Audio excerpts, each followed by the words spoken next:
ஆன்மீகமான ஒரு தலமாக ஈசாவை சொல்கிறாங்க.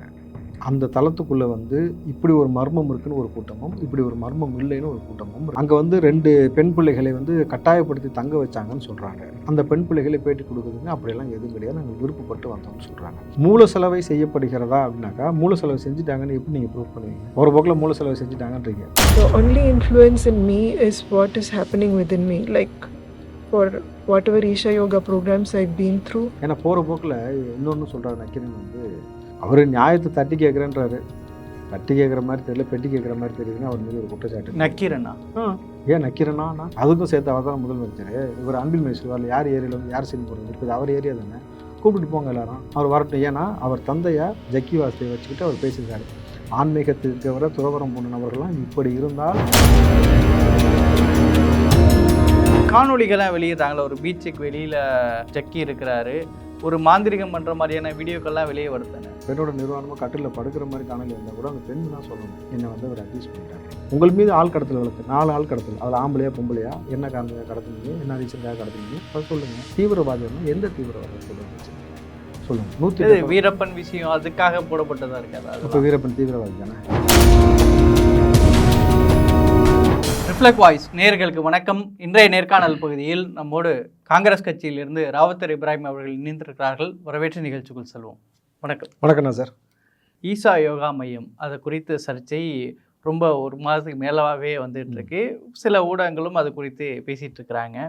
நீங்கள் முதல்ல ஈசா யோகா மையத்தை பற்றி வரக்கூடிய அந்த சர்ச்சைகளையும் அதை பற்றி வெளிவரக்கூடிய காணொலிகளையும் பற்றி உங்களுடைய முதற்கட்ட பார்வை. நீங்கள் அது ஒரு ஆன்மீகமான ஒரு தலமாக ஈசாவை சொல்கிறாங்க. அந்த தலத்துக்குள்ளே இப்படி ஒரு மர்மம் இருக்குன்னு ஒரு கூட்டமும், இப்படி ஒரு மர்மம் இல்லைன்னு ஒரு கூட்டமும், 2 பக்கமும் 2 விதமான வாதம் வைத்து கொண்டிருக்கிறது. நீதிமன்றம் நீங்கள் போய் உள்ளே பாருங்கன்னு சொல்கிறாங்க. நீதிமன்றத்துடைய உத்தரவின் பேரில் அங்கே போய்ட்டு நிறைய காவல்துறையும் ஆய்வு செய்கிறாங்க. உள்ளே இந்த மாதிரி சம்பவம் நடக்கலைன்றாங்க, காணா போனாங்கன்றாங்க. காணா போகலைன்னு ஒரு பக்கம் ஸ்டேட்மெண்ட் இருக்குது. அங்கே 2 பெண் பிள்ளைகளை கட்டாயப்படுத்தி தங்க வச்சாங்கன்னு சொல்கிறாங்க. அந்த பெண் பிள்ளைகளை பேட்டி கொடுக்குதுங்க, அப்படியெல்லாம் எதுவும் கிடையாது, நாங்கள் விருப்பப்பட்டு வந்தோம்னு சொல்கிறாங்க. அப்போது இங்கே ஒரு குறிப்பிட்ட நபர் மட்டும் தொடர்ச்சியாக அதன் மீது தொடர்ந்து கல்லெறிந்து கொண்டே இருக்க வேண்டிய அவசியம் என்னன்னு ஒரு கேள்வி எழுதுல. அப்போது எது உண்மை எது பொய்? ஒரு ஈசாவுக்கு எதிராக இவ்வளோ பெரிய ஒரு வன்மமான ஒரு செயல் நடக்குது அப்படின்னாக்கா, இதை நக்கீரன் கோபால் மட்டும்தான் பேசுவார், வேறு யாருமே பேச மாட்டாங்கனாக்கா, அப்போ ஈசாவை பார்த்து 8 கோடி நபர்களும் பயப்படுறாங்களா? இத்தனை அரசியல் கட்சி தலைவரும் பயப்படுறாங்களா? இங்கே இருக்கக்கூடிய பொதுமக்கள் பயப்படுறாங்களா? தன்னார்வலர்கள் பயப்படுறாங்களா? எவ்வளவோ கேள்வி இருக்குல்ல. இப்போ இதை கடந்து எதற்கு நக்கீரன் மட்டும் அதை ஃபோக்கஸ் பண்ணி கொண்டு போகிறாரு? சொல்லுங்கள். அப்போது நீங்கள் ஒரு சமூகத்துக்குள்ளே இப்போ யானையோட வழித்தடத்தை அழிச்சிட்டாங்கன்னு சொல்லி ஒரு குற்றச்சாட்டு வைக்கப்படுது. யானையோட வழித்தடத்தை அப்படி ஒன்றுமே நடக்கலைன்னு சொல்லி நீதிமன்றத்து மூலமாகவும் நிரூபித்து சர்டிஃபிகேட் வாங்கி கொடுத்துட்டாங்க. அப்போ தொடர்ச்சியாக ஒரு விஷயம் சொல்லிகிட்டே இருக்குது. இப்போது ரொம்ப ஒரு சில விஷயத்தில் ரொம்ப கான்ட்ரவர்சியான ஒரு சப்ஜெக்ட் நீங்கள் உள்ளே கொண்டே வரக்கூடாது. இந்த பொது வழியில் நீங்கள் வரும்பொழுது நேர்த்தியாக கடத்தி கொண்டு போக வேண்டிய அவசியம் இருக்கிறது. ஞானம் என்பது ஒருவருக்கு எப்போது கிடைக்கும், இறைவனால் எப்போது அருளப்படும் யாருக்குமே தெரியாது. சில பேர் ஞானத்தை உணர முடியும், சில பேரால் உணர்த்த முடியும். கற்றலும் கற்பித்தலும்னு இருக்குது. அதுபோல் அங்கே அவர் என்னென்னா ஈசாவில் நீங்கள் வெறும் சிவனை மட்டும் வழிபடுங்க அப்படின்னு சொல்லலை. அது ஒரு மகாசிவராத்திரி அன்னைக்கு ஒரு விஷயம் நடக்குது. அதை தாண்டி யோகா கொடுக்குறோம், பயிற்சி கொடுக்குறோம், கல்வி கொடுக்குறோன்னு சொல்லி பல விஷயத்தை செஞ்சுக்கிட்டு இருக்கும் பொழுது இதை எந்த வடிவத்துக்குள்ளே கொண்டு வர விரும்புகிறாங்கன்றது தான் இங்கே ஒரு கேள்வியாக இருக்குது. இல்லை, அது அப்போது அங்கே நடக்கக்கூடியதில் சில பேர் மூளை செலவி செய்யப்படுறாங்க. அங்கே ஒரு சிந்தனை மழுங்கடிக்கிற வேலைகள் நடக்குது. மூளை செலவு செய்து அங்கே பலரை உள்ளே கொண்டு வராங்க அப்படின்ற மாதிரிலாம் சொல்கிறாங்கல்ல. அப்படி ஈசாக்குள்ளே நடக்குதா? மூல செலவை செய்யப்படுகிறதா அப்படின்னாக்கா, மூல செலவு செஞ்சுட்டாங்கன்னு எப்படி நீங்கள் ப்ரூவ் பண்ணுவீங்க? நீங்கள் போகிற போக்கில் மூல செலவு செஞ்சுட்டாங்கன்றீங்க. ஒன்றும் இல்லை, அந்த 2 பெண்களை எடுத்துக்கலாமே. அந்த பெண்கள் 47 வயசா 48 வயசு ஆயிடுச்சுன்றாங்க. அவங்க குழந்தைகள் பெற்றோருக்கு குழந்தைகளாக இருக்கலாம் சொல்லலாம். ஆனால் அந்த பெண்கள் என்ன சொல்கிறாங்க, 42 வயசு தாண்டிடுச்சு, இன்னும் என்ன குழந்தைகள் சொல்லாதீங்கன்ட்டு. 2வது விஷயம், மூல செலவை செஞ்சு ஈஷா அவர்களை மொட்டையடித்து சன்னியாசமாக அவங்கள புகழ வச்சிருந்துச்சுனாக்கா, இவ்வளோ செய்ய வச்ச ஈஷாவுக்கு பெற்றோரோடு பேச விடாமல் செய்ய வச்சிருக்க முடியும்ல. பெற்றோர்கிட்ட தொடர்ந்து இவங்க பேசுகிறாங்க, நாங்கள் வரல, எனக்கு விருப்பப்படலன்றாங்க. நீங்கள் ஒரு பெண்கள் அவ்வளோ சீக்கிரம் சன்னியாசம் போக மாட்டாங்க. அவங்க போகிறாங்கனாக்கா 2-3 விதமான காரணங்கள். நீங்கள் இப்போ இயல்பாக ஒரு விஷயம் சொல்லுவாங்க, வீட்டில் ஒரு சண்டை ஒரு பிரச்சனைனாக்கா நான் கண்காணாத இடத்துக்கு போயிடுவேன்னு சொல்லுவாங்க, கேள்விப்பட்டிருக்கீங்களா? அப்படி ஒரு போகணும்னு முடிவெடுக்கக்கூடிய நபர்களுக்கு எங்கே போவாங்க, எப்படியான பாதுகாப்பு தன்மை இருக்குன்னும் பொழுது கூட அதற்கு கூட ஈஷா அவங்க தேர்ந்தெடுத்துருக்கலாம். இல்லை அவர்களுக்கு உண்மையாலுமே அதில் வந்து ஆன்மீகத்தில் நாட்டம் இருந்திருக்கலாம், இல்லை சரியான பருவ காலத்தில் வந்து அந்த இடத்தில் அவர்களுக்கு தேவைப்படக்கூடிய எல்லாத்தையும் பெற்றோர்கள் செய்ய தவறு இருக்கலாம். சரியான பருவ காலத்தில் வந்து அந்த பெண்களுக்கான திருமண வயதில் வந்து மாப்பிள்ளை பார்த்து ஏற்பாடு செய்யக்கூடிய அந்த சடங்காக இருக்கட்டும், அல்லது இந்த பெண் பிள்ளைகளுக்கான தேவையை நிறைவேற்றி வைப்பதும் சொல்லி அது தந்தைக்கும் மகளுக்குமாக புரிதல் எவ்வளோ இருக்குன்றது நமக்கு தெரியாது. ஆனால் பல காரணங்களை தாண்டி ஒரு பெண்கள் இந்த அளவுக்கு உள்ளே போகிறாங்க, மூளைச்சலவை செய்யப்பட்டுச்சுனாக்கா இவ்வளோ செஞ்ச ஈஷாவுக்கு பெற்றோர்கிட்ட பேச விடாமல் செஞ்சுருக்க முடியும் இல்லையா? இல்லை, இன்னொரு குறிப்பாக ஒரு பிரதானமாக ஒரு ஒரு குற்றச்சாட்டு வைக்கப்படுது என்னென்னா, அங்கே வந்து தகன மேடை இருக்குது, அங்கே வந்து பல பேர் காணாமல் ஆக்கப்பட்டிருக்கிறாங்க, ஒரு 15 பேருக்கு மேலே அங்கே காணாமல் போயிருக்காங்க, இந்த விஷயங்கள்லாம் வருது. அப்போது அங்கே தகன மேடை எதுக்கு இந்த மாதிரி இடங்கள்ல இருக்கணும் அப்படிங்கிற கேள்வி தான் முதன்மையாக வைக்கப்படுது.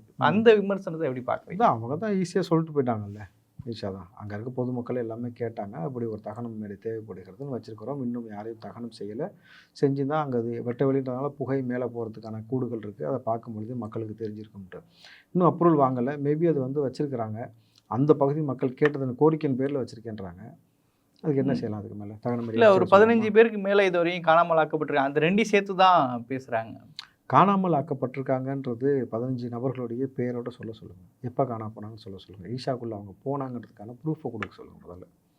ஏன்னா போகிற போக்கில் இன்னொன்று சொல்கிறார் நக்கீரன் வந்து, வெளிநாட்டிலேருந்து வந்த நபர்கள் நிறைய பேர் வந்து விசா முடிஞ்சிருக்கலாம், அதுக்கப்புறமேட்டு அவங்க திரும்பி போகாமல் அங்கேயே தங்கியிருக்கலாம், அப்படியே இறந்துருக்கலாம், அங்கே புதைச்சிருக்கலாம். இந்த லாம்னு வருதில்ல, அதுவே முதல்ல தப்பு. முதல்ல விசா முடிஞ்சிருச்சுன்னு கண்டறியக்கூடிய வேலை யார் பார்க்கணும்? எம்பசி பார்க்கணும், கவர்மெண்ட் பார்க்கணும், விசா பார்க்க வேண்டிய அவசியம் இல்லை. சரி, அப்படி வெளிநாட்டுக்காரன் வந்தவன் தமிழ்நாட்டுக்கு தான் வந்தான், தமிழ்நாட்டில் ஈசாக்குள்ளே தான் போயிருக்கான், அந்த நபர் திரும்பி போகவே இல்லைன்றதுக்கான ப்ரூஃப் கொடுங்க. அதை கொடுத்துட்டு நீங்கள் பேசணும். நீங்கள் உங்கள் கற்பனையை அவிழ்த்து விடுவதற்கு இது இடம் கிடையாது. நீங்கள் நக்கீரன் அவர்கள் தொடர்ச்சியாக ஈசாவை புகழ்ந்து ஆர்டிக்கல் வெளியிட்டிருக்கீங்க, புத்தகமே வெளியிட்டிருக்கிறாங்க. அப்போது அதை குறித்து இப்போ கேள்வி கேட்கும்போது எனக்கு ஈசா பற்றி பெருசாக தெரியாது, என் நண்பர் சொன்னார் அதனால் எழுதுனேன்ற. அப்போ இப்போ எந்த நண்பர் சொன்னார் எதிராக எழுத சொல்லி எழுதுறேன்னு ஒரு கேள்வி வருதில்ல.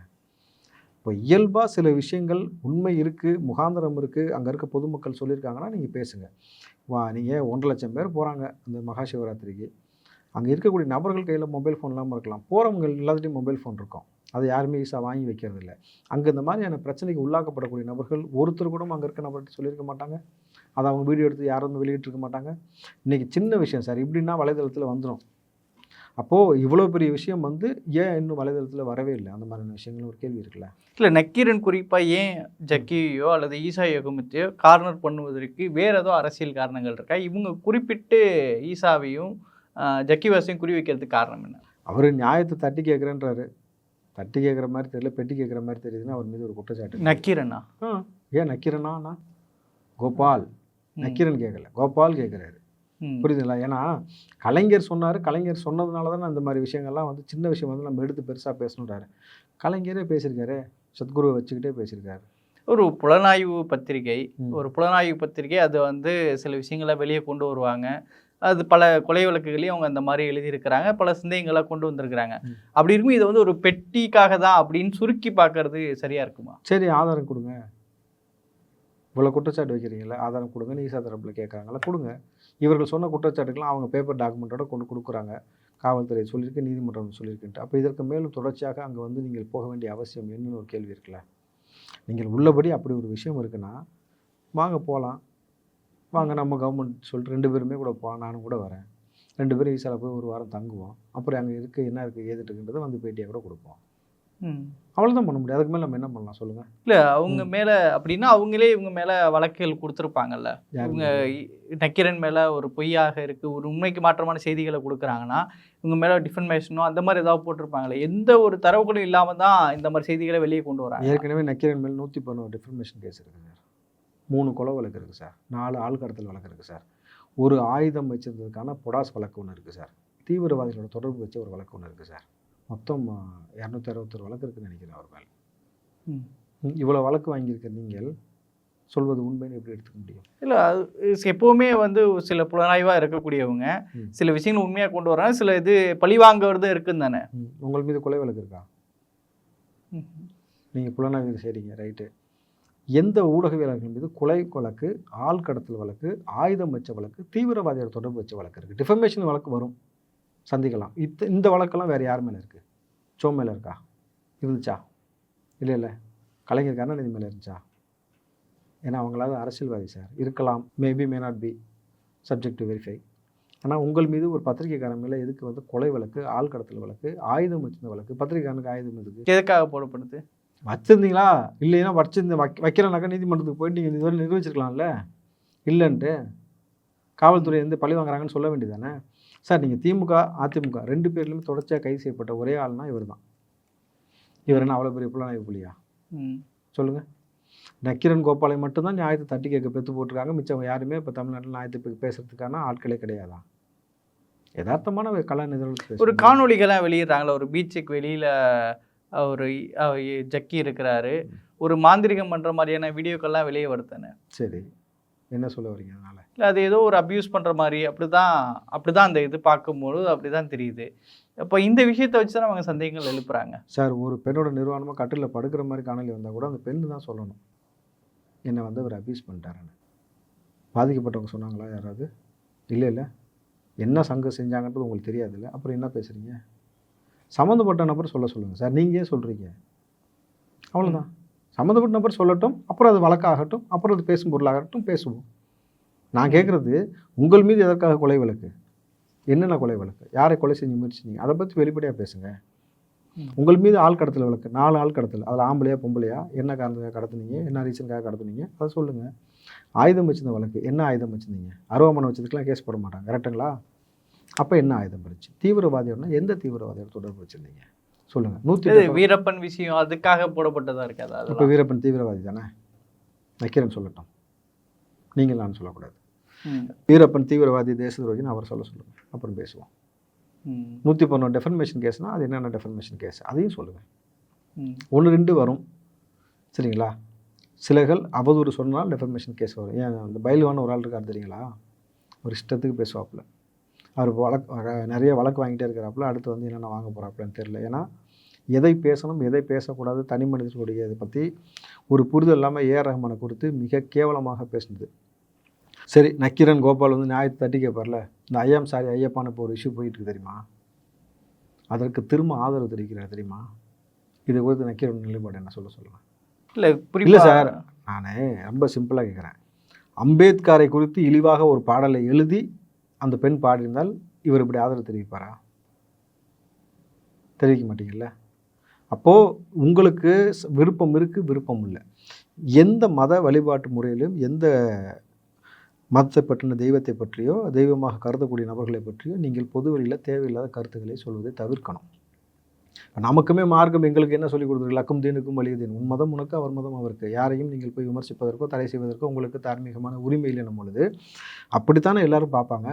சரி, நக்கீரன் கோபால் புலனாய்வு புலி நியாயத்தை தட்டி கேட்பால, இதுக்கு என்ன சொல்லுவார் சொல்லுங்கள். இல்லை, அதான் இப்போ ஈசா யோகா மைய விஷயத்தில் ஜக்கி வெர்சஸ் அதுக்கு பின்னாடி பாஜகவும் இந்த விஷயத்தை பேசக்கூடிய, அதாவது நக்கீரன் பின்னாடி திமுகவும் இருக்குது அப்படின்ற மாதிரி ஒரு நெகட்டிவ் பண்ணுறாங்க. ஆக்சுவலாக இது வந்து ஈசா டிஎம்கே அப்படி கிடையாது, பிஜேபி வெர்சஸ் டிஎம்கே அப்படிங்கிற ஒரு பொலிட்டிக்கல் நெரேட்டிவ் தான் பின்னாடி இருக்குங்கிறனால அதுக்கான பாசிபிள் இருக்கா? நக்கீரன் கோபால்லாம் ஒரு ஆளை வந்து டிஎம்கே இப்போ கன்சிடர் பண்ணுறதே கிடையாது. பல நிகழ்ச்சியில் அவர் வந்து புறக்கணிக்கப்படுறாரு, பல விஷயங்களில் புறக்கணிக்கப்படுகிறாரு.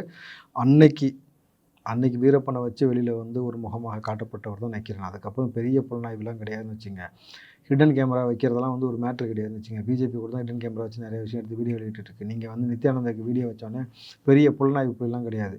அடுத்த ரூமில் பெட்ரூமில் வந்து நீங்கள் கொண்டு போய் கேமரா வைக்கிறதெல்லாம் புலனாய்வுனாக்கா அப்போ ஒரிஜினல் புலனாய்வு செய்யக்கூடிய நபர்களை கேவலப்படுத்துகிற மாதிரி ஆயிரும். நீங்கள் இவருக்கு தனிப்பட்ட முறையில் ஏகப்பட்ட கடன் இருப்பதாக சொல்லப்படுகிறது. அதற்கு இவருக்கு தேவை இருப்பதாகவும் ஒரு பக்கம் சொல்லப்படுகிறது. ஸோ எது என்னன்னு தெரியல. நான் என்ன சொல்கிறேன்னாக்கா, ஆதாரம் இருந்தால் வாங்க பொதுவெளியில் வச்சு பேசுவோம். இல்லை உங்களுக்கு அப்படி ஒரு பிரச்சனை இருக்குன்னு தெரிஞ்சுன்னா வாங்க 2 பேருமே சேர்ந்து கூட போகலாம். நானும் வரேன், எனக்கு அதில் இருந்து எந்த பிரச்சனையும் இல்லை. இதில் ஈசா குறி வைக்கப்படுறது ஒரு டிஎம்கே பாலிடிக்ஸுங்கிற புள்ளியை நீங்கள் முழுமையாக மறுக்கிறீங்க? கிடையாது. டிஎம்கே தான் இதை செய்யுதுன்றதெல்லாம் என்னால் ஏற்றுக்கொள்ள முடியாது. ஏன்னா டிஎம்கே தப்பு செஞ்சால் நான் தான் ஆளாக குரல் கொடுப்பேன் அதை எதிர்த்து, புரியுதுங்களா? இது வந்து டிஎம்கே தான் அவர் வந்து ட்ரிகர் பண்ணி தூண்டி விடுது அப்படின்ற மாதிரி தெரில. ஆனால் இங்கே வேறு சில அரசியல் அதை நோக்கி நகருது. என்ன மாதிரி அரசியல்? இல்லாட்டி முத்தரசன்லாம் வந்து நீங்கள் வந்து அதை ஒரு ஆர்ப்பாட்டம் பண்ண வேண்டிய அவசியம்லாம் கிடையாது. பெண்களை அழைச்சிட்டு போய் ஒரு ஆர்ப்பாட்டம் மாதிரி புதுசாக ஒன்று ஒரு கிரியேட் பண்ணுறாங்க. அப்போது நீதிமன்றம் உங்களுக்கு இவ்வளோ விஷயத்தை ஆதாரப்பூர்வமாக கொடுத்த பின்பு நீங்கள் சில விஷயத்தை வைக்கிறீங்கன்னா அப்போ நீதிமன்றம் அவமதிப்பு நீங்கள் செய்கிறீங்களான்னு சொல்லி அங்கே ஒரு கேள்வி எழுப்புறாங்க. அதற்கு என்ன பதில் சொல்ல போகிறாங்கன்னு தெரியல. உண்மையிலுமே அப்படி ஒரு பிரச்சனை இருக்குனாக்கா முறைப்படி சட்டப்படி நீங்கள் என்ன நடவடிக்கை எடுக்கணுமோ அதான் உங்கள் முதல்வர் தான் இருக்காரு சார். இரும்பு கரம் கொண்டு அடக்குவேன்னு சொல்கிறார்ல, நேராக அவள்கிட்ட போய் கோரிக்கை வைங்க எல்லாருமே. வாங்க கோரிக்கை வச்சுட்டு ஒரு முதல்வரே கூட கூப்பிட்டு போங்க, அவர் வரட்டும். தமிழ்நாடு தானே கோயம்புத்தூர், அதுக்கும் சேர்த்து அவர் தானே முதலமைச்சர். இவர் அன்பில் மகேஷ் வரல, யார் ஏரியாவில் வந்து யார் சீன் போடுறது, இப்போ இது அவர் ஏரியா தானே, கூப்பிட்டு போங்க எல்லாரும், அவர் வரட்டும். ஏன்னா அவர் தந்தையார் ஜக்கி வாசுதேவ் வச்சுக்கிட்டு அவர் பேசியிருக்காரு, ஆன்மீகத்தில் இருக்கிறவரை துறவரம் போன நபர்கள்லாம் இப்படி இருந்தால் நாடும் நாட்டு மக்களும் மேன்மை பெறுவார்னு அவர் சொல்லியிருக்காரு. திருமா சொல்லியிருக்காரு, நான் உங்களை ஒரு பெரியாராக பார்க்கிறேன்னு திருமா சொல்கிறாரு. இப்போது நீங்கள் வந்து இவர் என்னவா பார்க்குறாரு ஸ்டாலின், இல்லை என்ன குற்றச்சாட்டுன்னு சொல்லிட்டு கூட கூப்பிட்டு போங்க மொத்தமாக. போய் என்னென்ன ஒரு முடிவு கொண்டு வாங்க. நான் சந்தோஷம் தானே, யார் வேணான்றா, பார்ப்போம். சரிங்கண்ணா. நிகழ்ச்சியில் பங்கேற்று உங்களுடைய கருத்துக்களை பகிர்ந்து கொண்டமைக்கு நன்றி. நன்றி.